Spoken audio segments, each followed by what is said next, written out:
नमस्कार. आज आपण कृषी 2026मध्ये कृषी प्रदर्शनामध्ये आलो आहे आपण. तर ह्या ठिकाणी बघू शकता की वेगवेगळ्या प्रकारचे स्टॉल्स आहेत. तर ह्या ठिकाणी जो आपला जो स्टॉल आहे त्याच्यामध्ये पूर्णपणे आपण हा जो सिस्टम पूर्णपणे केलेला आहे. तर हा ड्रेनेज सिस्टम आहे. पूर्णपणे ड्रेनेज सिस्टम म्हणजे काय की जास्त पाऊस झाल्यानंतर जमिनीमध्ये जास्त प्रमाणात जे पाणी साचते, जमिनीमध्ये पाणी साचल्यानंतर ते पूर्णपणे आपले जे जमिनीमधल्या रूट्स आहेत ते रूट्स पूर्णपणे डिस्टर्बन्स होते.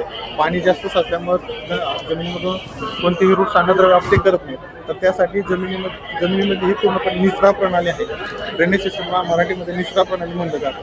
तर ज्या आपल्या काळ्या जमिनीमध्ये आहेत त्या काळ्या जमिनीमध्ये अशा प्रकारची निचरा प्रणाली बसवून घेणं आपल्याला काळाची गरज आहे. आताच्या बदलत्या वातावरणानुसार त्या हॉर्टिकल्चर क्रॉप आपण ग्रोईंग करतो त्या हॉर्टिकल्चर क्रॉपमध्ये ही पूर्णपणे अशा पद्धतीनं ड्रेनेज सिस्टम पूर्णपणे बसवली जाते.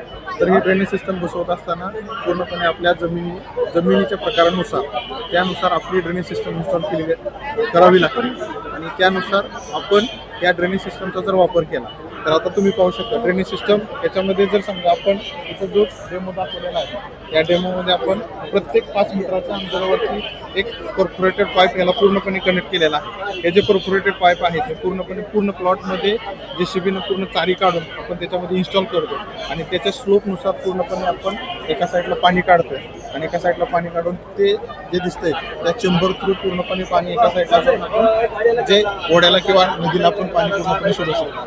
तर ही ड्रेनेज सिस्टम इन्स्टॉल केल्यानंतर आपल्याला सगळ्यात महत्त्वाचं म्हणजे की जमिनीमध्ये तुमच्या कंटिन्युअसली वापसा राहणार.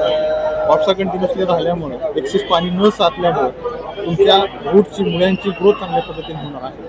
आणि दुसरा महत्त्वाचा मुद्दा म्हणजे की जे तुमच्या जमिनीमध्ये क्षारांचं प्रमाण जास्त आहे ते क्षारांचं प्रमाण पण कमी होणार आहे. कारण का कमी होणार आहे त्या ड्रेनेज बरोबर त्या पाण्याबरोबर ते क्षार पण आपलं पूर्णपणे जमिनीच्या त्या रूट झोनच्या बाहेर पूर्णपणे जाणार.